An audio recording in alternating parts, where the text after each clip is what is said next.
Ahora seguimos con el problema de la especificación de contenido. ¿En qué consiste este problema? El problema es, la pregunta, digamos, es ¿dónde está el contenido de nuestra mente? La posición más difundida y más intuitiva es pensar que nosotros tenemos la mente dentro de nuestra cabeza, ¿sí? Es lo que habitualmente hacemos. Estamos algunos centímetros detrás de nuestros ojos. Es lo que habitualmente sentimos o intuimos y es la versión más difundida. Sin embargo, hay un autor que se llama Hilary Putnam, se escribe Putnam y se pronuncia Putnam, que desafía esta idea con la tesis que va a llamar externismo o externalismo. Este simpático señor con esa sonrisa tan sexy dice que el significado, es decir, el contenido de las palabras y de los pensamientos que utilizamos, no está dentro de nuestra cabeza, sino que depende del contexto y, por ende, estaría afuera, en la relación que tenemos con el mundo externo. Para demostrar esto, Putnam va a apelar al concepto de indexicalidad. ¿Qué cuerno es la indexicalidad? Bueno, hay determinadas palabras que adquieren su significado a partir del contexto en el cual son utilizadas, como por ejemplo la palabra aquí. No es lo mismo decir aquí en Bora Bora o decir aquí en la Gran Muralla China. En ambos casos uso la misma palabra, pero su significado, su contenido es distinto, porque depende del lugar, el contexto, el momento en el que están. Ahora bien, pero la indexicalidad es un fenómeno que ocurre en determinados casos nada más, no en todos. Eso es lo que la mayoría de nosotros pensamos. Sin embargo, Putnam va a intentar extender el concepto de indexicalidad y va a decir que todo el lenguaje es indexical. Para demostrar esto, va a proponer el argumento de las tierras gemelas. ¿Qué es el argumento de las tierras gemelas? Es un experimento mental que consiste en lo siguiente. Imaginamos que hay otra tierra igual a la nuestra en todos los aspectos posibles, salvo uno, que en la tierra gemela el agua no está compuesta por dos átomos de hidrógeno y uno de oxígeno, sino que está compuesta de X, Y, Z. Tiene todas las mismas propiedades iguales, es inolora, es incolora, insípida, etcétera, etcétera, etcétera. Todo igual, salvo su composición. Ahora bien, imaginemos a Juan, ¿sí? En este caso Juan Gabriel, que tiene mucha sed y pide que le den un vaso de agua. A su vez está Juan Gemelo, que también tiene mucha sed y piden que le den un vaso de agua. Ahora, ¿qué significa agua? ¿Cuál es el contenido de agua? Bueno, dado que el lenguaje es indexical y depende del contexto, el significado de agua, el contenido de agua en la Tierra va a ser H2O, mientras que el contenido de agua en la Tierra gemela va a ser X y Z. Entonces, dice Putnam, en realidad el contenido de agua no está dentro de la cabeza de Juan, sino que el contenido depende del contexto, está fuera de él. Es decir, está en el mundo externo, por eso es externalismo. Ahora bien, Lowe va a tomar una distinción que utiliza Fodor, ¿sí? Que es la distinción entre contenido amplio y contenido estrecho o restringido, ¿sí? Cuando decimos, nos estamos refiriendo a lo que ocurre dentro de la cabeza de Juan, hablamos del contenido estrecho o restringido, ¿sí? Es decir, todo lo que pasa dentro de mi cabeza. Pero cuando nos referimos a la relación entre el medio ambiente y lo que pasa dentro de nuestra cabeza, que es el caso del externismo que apela al concepto de indexicalidad, estamos hablando del contenido amplio. Bueno, hasta acá hagamos un repaso, ¿sí? El siguiente problema que vamos a trabajar es de dónde sale el contenido de la mente, ¿sí? Cómo adquiere la mente su contenido. Pero antes, repasemos lo que vimos hasta ahora. Hasta ahora tenemos que la mente tiene contenido, que ese contenido es proposicional. las proposiciones de alguna manera causan nuestra conducta. Algunos dicen que el contenido de nuestra mente está en nuestra cabeza, otros no están tan de acuerdo, que es el ejemplo del externalismo de Putnam. Pero de todo esto, la pregunta que nos queda es, ¿de dónde carajo sale el contenido de la mente? ¿Cómo llegó ahí? La primera teoría que vamos a ver acerca de cómo adquieren contenido los estados mentales es la teoría causal del contenido. Nos representamos determinados objetos porque ellos nos han causado nuestra representación. Perdón. Para graficar esta teoría lo tenemos a Jorge Drexler acá, que está pensando en relojes de arena, ¿sí? ¿Por qué está pensando en un reloj de arena? Porque hay un objeto externo, ¿sí?, que causa el contenido de reloj de arena, ¿sí? Entonces, el contenido es un efecto de esa causa, ¿de acuerdo? La teoría causal del contenido en sí es bastante sencilla, bastante fácil de comprender. Me represento determinadas cosas porque esas cosas me han causado a mí la representación del contenido. Sin embargo, esta teoría tiene problemas. Por ejemplo, tiene el problema de la representación errónea y de cosas que no existen. Supongamos el siguiente ejemplo.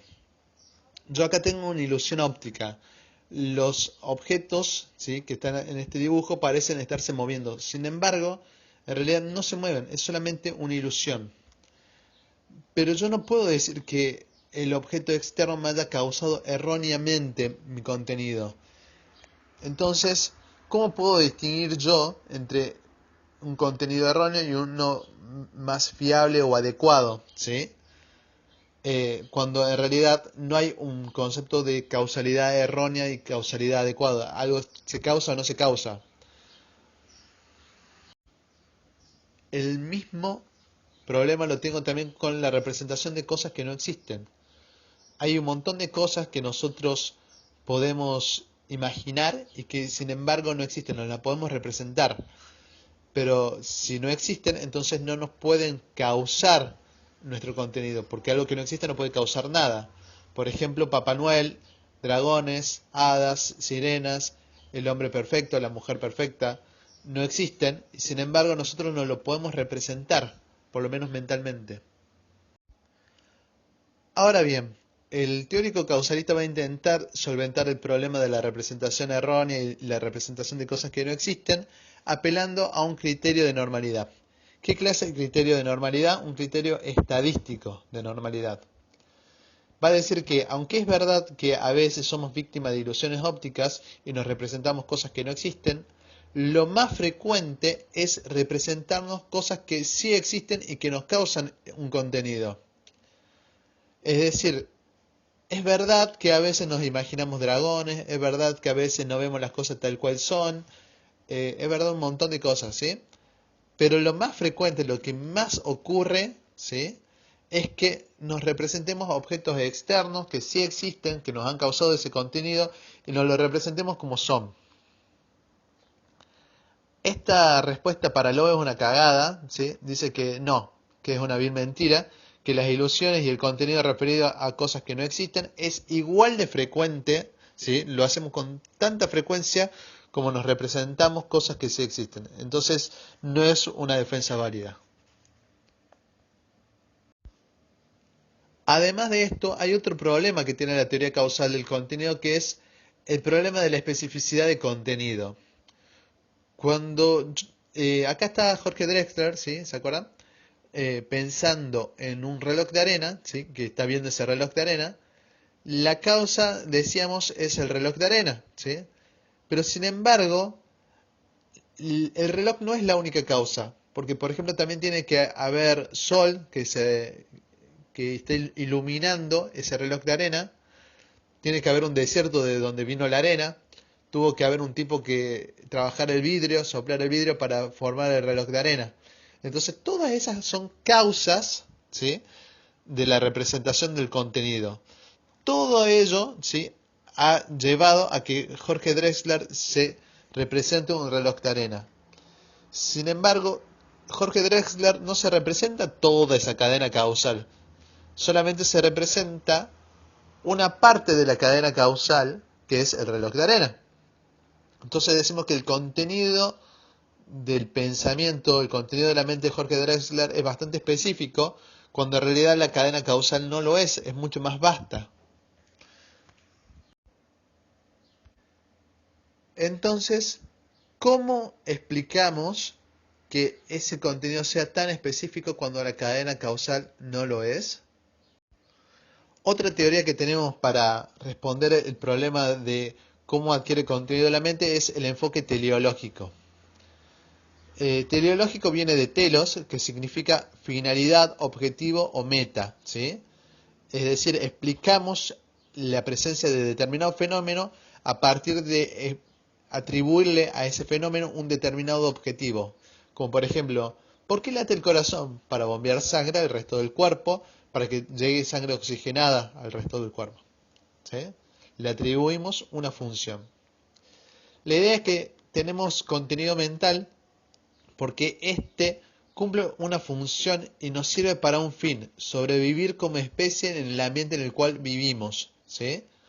Así como el león tiene garras, así como las águilas pueden volar, nosotros tenemos contenido mental.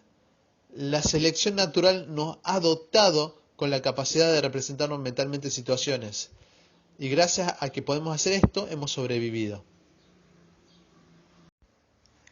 Para ilustrar esto, Lowe cita el ejemplo de unos monitos verdes, ¿sí?, que emiten tres tipos de grito. Cada uno representa a un depredador diferente.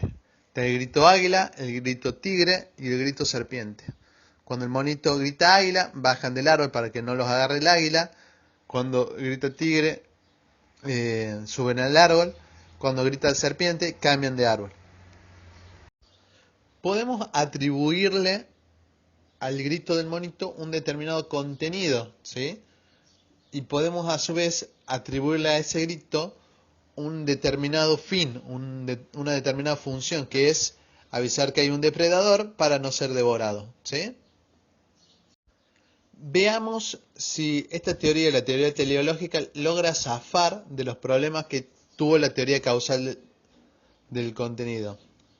Por ejemplo, podemos decir que hay un contenido específico. Al monito no se representa cualquier cosa, el contenido del grito no es cualquier cosa, es algo bien específico, porque es justamente lo que le sirve para escaparse, ¿sí?, para sobrevivir.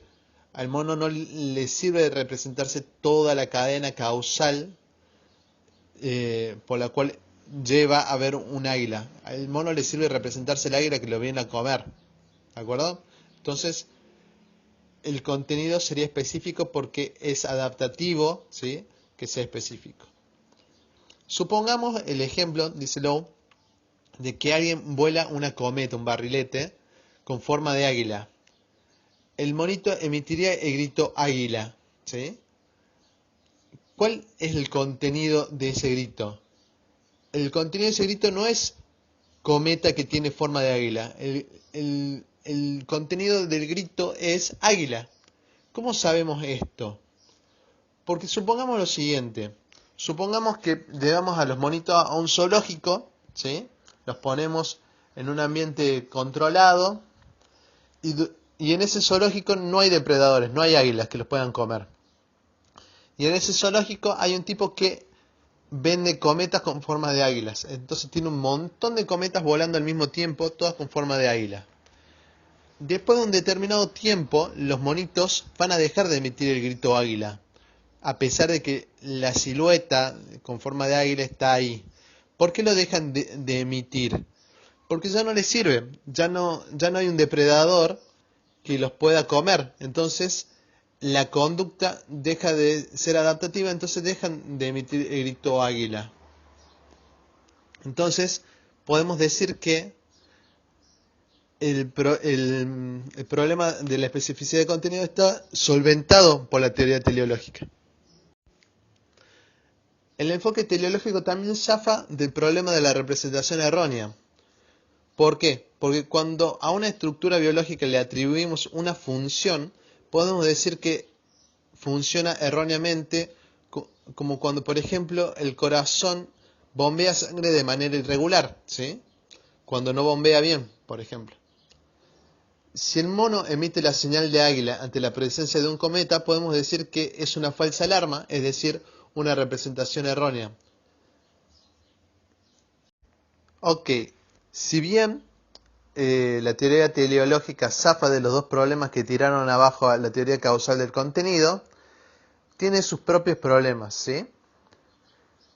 En primer lugar, es una teoría que se basa puramente en lo biológico, ¿sí? En la historia natural biológica de un organismo, y no está claro que los estados mentales sean propiedad exclusiva de seres biológicos. Podría ser posible, por ejemplo, que una computadora, un robot, androides, también tengan algún tipo de contenido mental.